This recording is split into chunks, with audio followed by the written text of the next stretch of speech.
voilà kon may nuyuwaat ñi nga xamante ne ñu ngi ñuy soog a rejoindre tey dama ñëw fii ànd ak sama équipe Guédiawaye ci filao yi parce que dañoo am benn réunion ak mouvement yu bari dont Omar Sy mi nga xamante ne il est très engagé day kaas di wax ay wax yu leer naññ ci problème mu littoral bi ak filao yi nga xamante ne gars yi dañ koy jël di ko dagg di ko jaay di ko joxe di ko maye je sais pas mënoo ko affirmer parce que dégg laa ci am mais tey dama ñëw constater te li ma gis mooy effectivement suuf su bëri nekkatu fi filao yu bëri dañ ko buddi te Dakar boo seetloo day tàng xol yi du neex parce que amul benn à part kii bi nu mu tudd côté Mariste bi xaw ma amul benn poumon vert bi moo nekk côté Mariste non côté zone de Niayes kese moo am benn poumon vert lépp loo xamante ne garab la gars yi gëmuñu ko parce que ils préfèrent prendre la terre tabax ko d'ici après diñu ko louer ñun gis ngeen ko mu ngi nii lii nag laa bëgg wan leen ngeen xool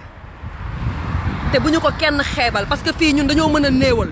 man ak samay morom maak ñëpp a yem dañoo mën a néewal waaw sénégalais tant que laaloo ko moom personnellement pour moom li ngay wax ni yëpp amul solo wala dafa am lu ko lal man faraluma kenn man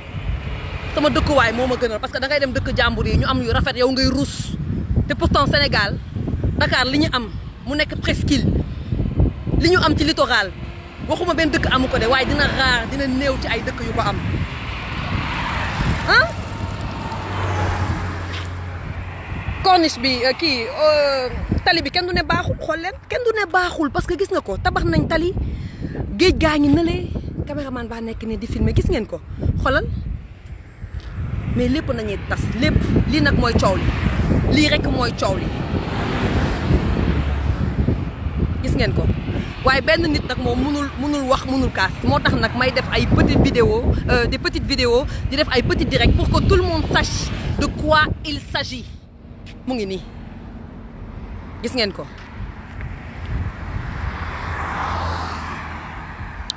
léegi nag mbir maa ngi nii nit ñi bu ñu paree te jooy xiif bu ñu paree te laajte corona ana ceeb bi ak yeneen nga yeneen dafa am yenn problème yoo xam ne moo fi jiitu parce que loolu yëpp pour mu dox il faut mu nekk benn ensemble boo xamante ni même bu lépp baaxul yenn yu ñàkk fay day mën na ñàkk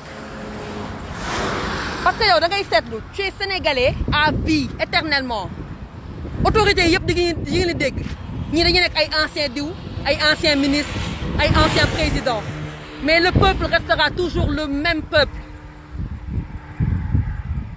mun nga ñu aaye lu ne sauf notre liberté de penser te actuellement je pense que li ma naqari lépp sax mënu ma ko wax billaahi li ma naqari lépp mënu ma ko wax man bañoo ko tabax mais nañ tabax à des fins buñ tabax à des fins personnelles lii bu nekkee gis nañ ni am nañ luñ ci war a mën a def nañ def loo xamante ne ñu wane maquette bi sénégalais gis ko seen xol sedd ñëpp bénéficier wu si parce que sénégalais da ngay fay impôt dañuy naan Sénégal kañ lay dox Sénégal du dem Sénégal mën na dem Sénégal mën na dem na jikkoy changé waaw na jikkoy changé te man waxuma sax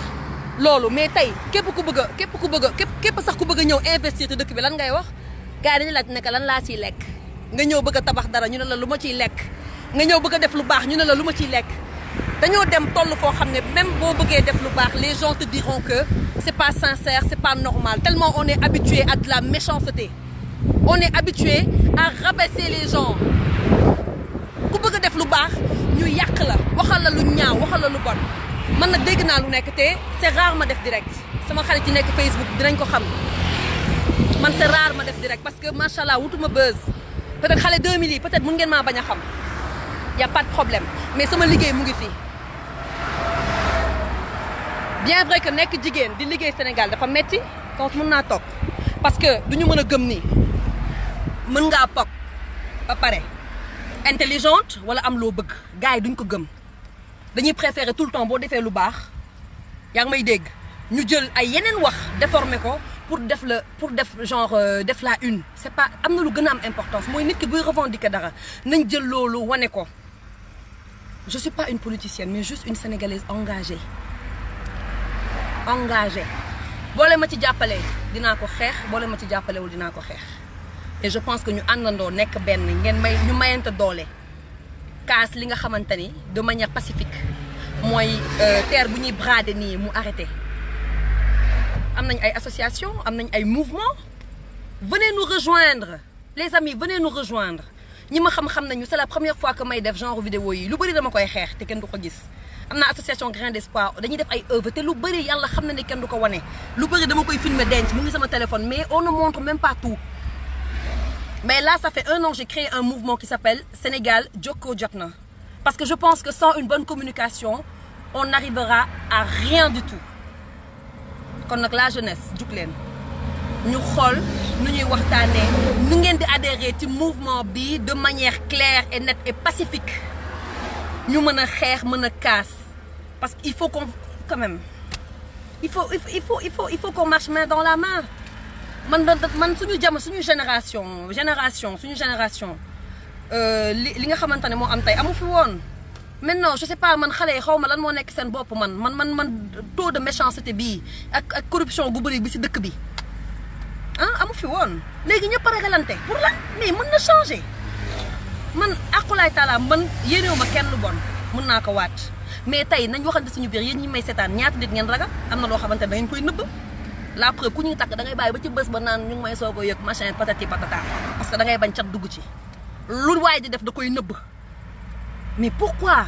lu toll ni sénégalais ak lu baax lu ñu am ay maam yu baax yu ñu am kilifa diine kilifa aada yu ñu am lan moo tax mënuñu waxal lu baax nit man yenn saa yi ma xamal nit dara sax ñu laaj ma mën a xaw ma parce que rus naa di génne sama gémmiñ loo xamante ne xamal naa ko nit du ma ko def léegi nag lenn la nañu àndandoo bokk ndey ak baay depuis tey ci suba depuis semaine passée yëpp maa ngi ciy wax te du ma bàyyi su ma duggee Instagram dugg Facebook su ma paree Facebook dugg Snapchat parce que damaa bëgg ñëpp a yëg ko li may wax nii sax maa ngi koy répété waat parce que sama caméraman baa ngi nii gis ngeen ko je prépare un grand reportage sur ça gis ngeen ko mu ngi nii di jël ton sa ngi nii léegi nag yow Ndiaye Ibrahima dama bëgg nga wax ma en tant que sénégalais lan mooy sa gis-gis ci suuf si nga xamante ni dafa am benn poignée de sénégalais ñoo koy jël di ko saxe seen biir te kenn du wax. Bon, je dirais que depuis toujours ça a été comme ça. Donc bon comme tey ci filao yi la ñu nekk xam nañ njëriñu filao yi. Déjà dafay tax day tey avancé maire bi. waaw déjà dafay tax aussi. filao yaa ngi ne leen. waaw autant fii la filao yi yemoon. waaw maintenant dagg nañ filao yi ça c'est une bonne chose. maintenant route et tout là on peut accepter ça. waaw mais dagg filao yi nga xamante ne day protéger population bi. protéger environnement bi. bon ci yan fin lañ koy daggee. dañ koy dagg pour lan yooyu aussi bon vraiment c'est déplorable et je pense que tamit voilà quoi on est là pour ça. Voilà. Donc on appelle tout le monde. Ne serait-ce que pour venir nous rejoindre. ci mouvement bi ñu nekk. muy Sénégal Jokko Jotna. éventuellement pour combattre ces genres de choses. À l'avenir nga xam ne dootu fi am. Bon c'est ça. merci alors Ndiaye yaa ngi fi jengeen yi Mia Koyta yéen ñëpp a leen di gis di leen nuyu di leen jaajëfal et merci beaucoup de nous donner un peu de votre temps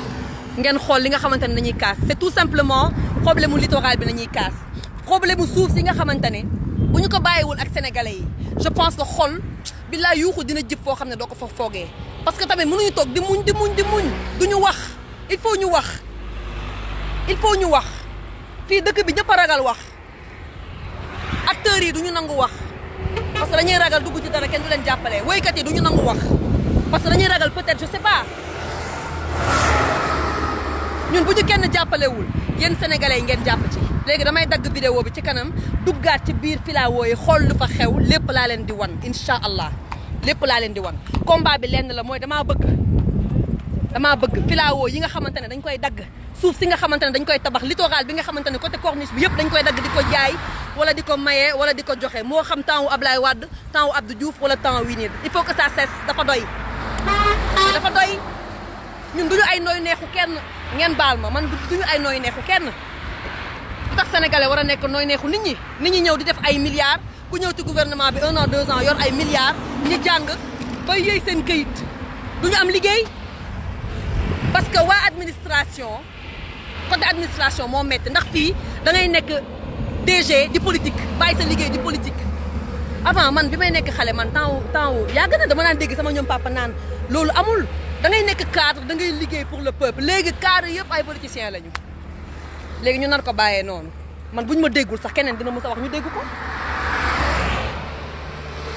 ngeen baal ma de direct bu doy waar laa nekk nii caméra baa ngi bouger rek parce que ci tali laa nekk voilà. kon nag gars yi maa ngi dem te ñëw ngeen baal ma Binta Thiam maa ngi lay nuyu Binta Thiam maa ngi lay nuyu bu baax sama xarit bi namm naa la ngeen baal ma parce que dañuy wax sax que mbir mi doo waxee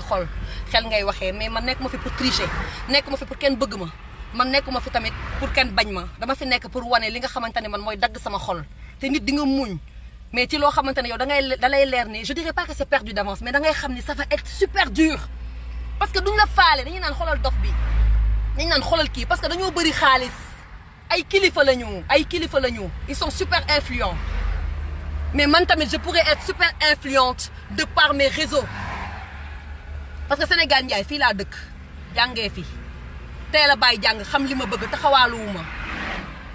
nekk mode j'ai été parmi les meilleurs mannequins au Sénégal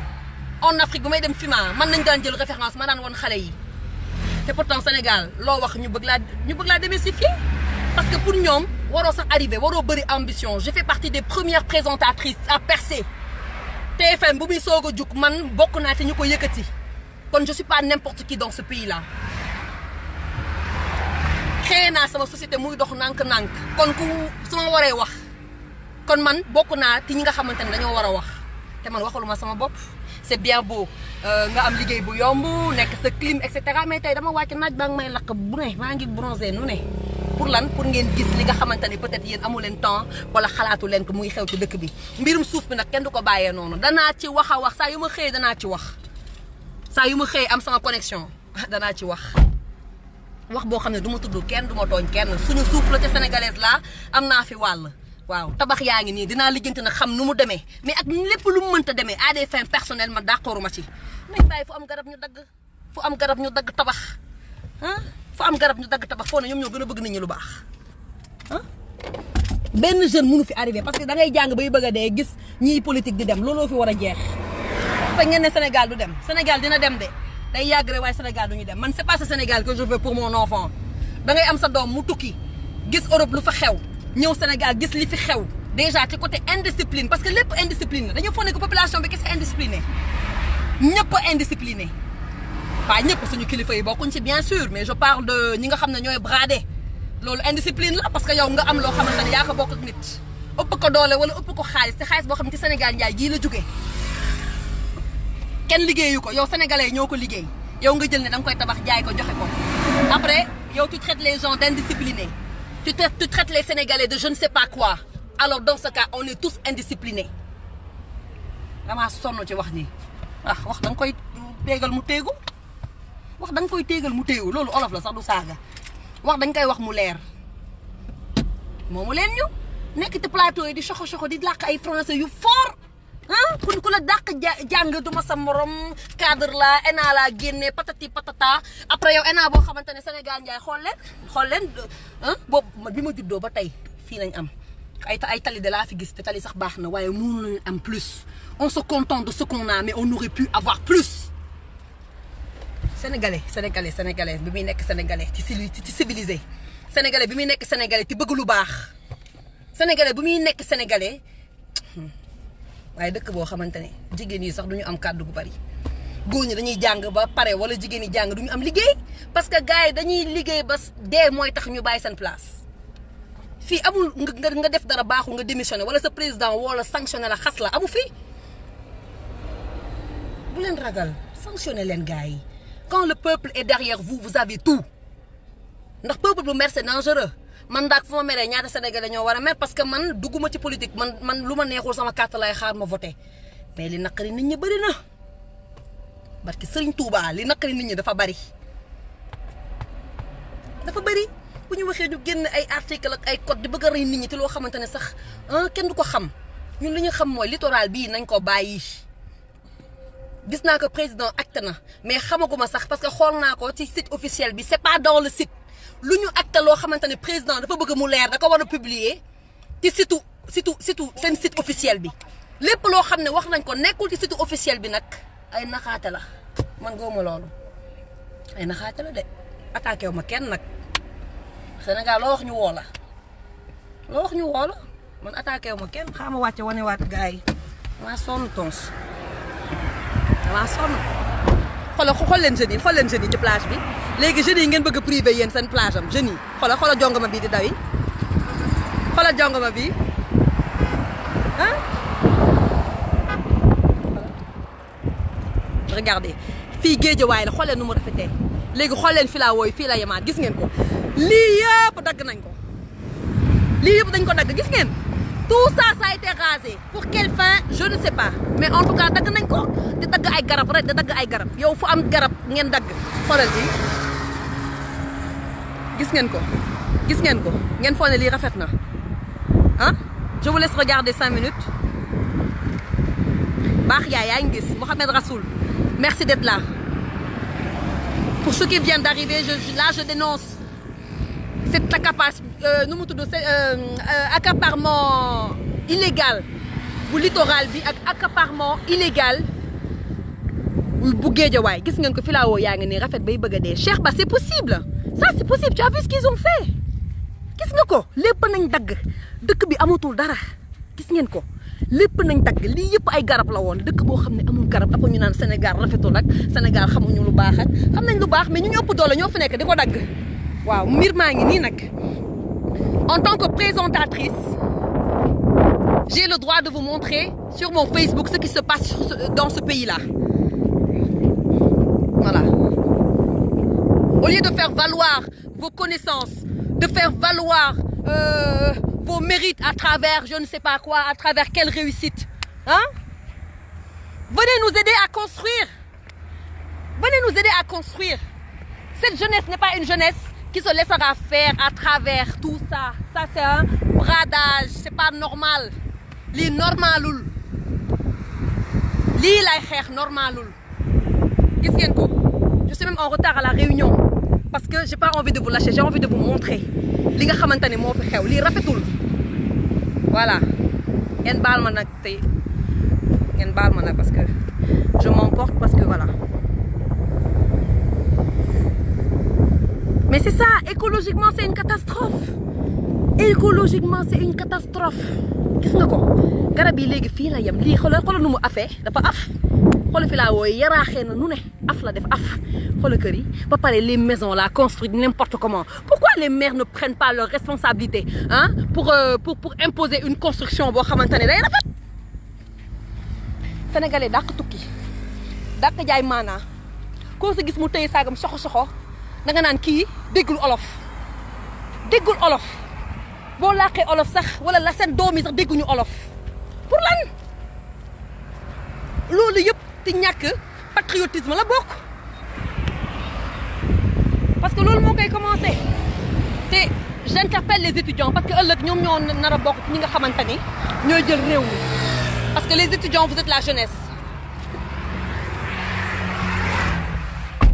àndal leen ak ku leen neex faral leen ku leen neex man xeexuma benn président xoolal xeexuma benn opposant mais par exemple Barthélémy Diaz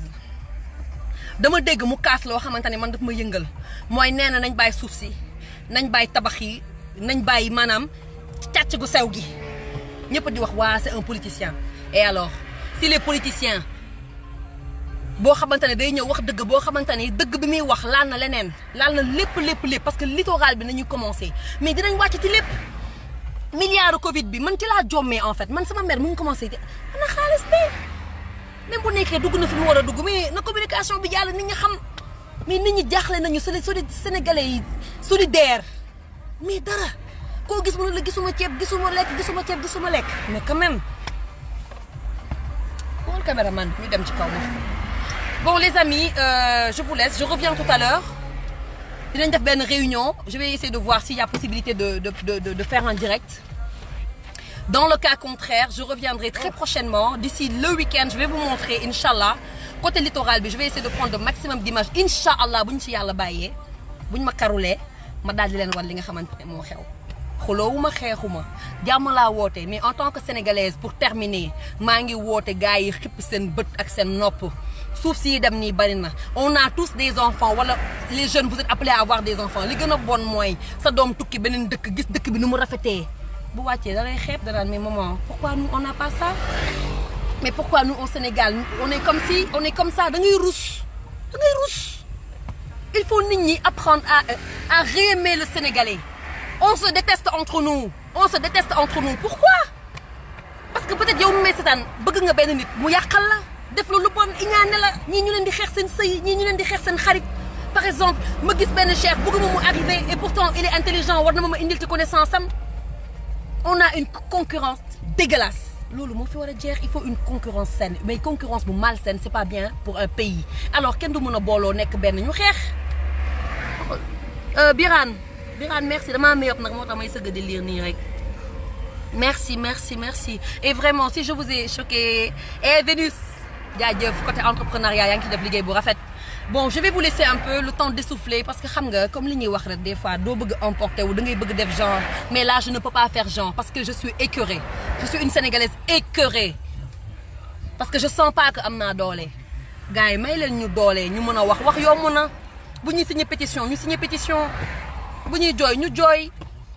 je vais essayer de réactiver mon messenger mën a gis message yi mën ko tontu déggal Moustapha Gueye Moustapha bàyyi ree bi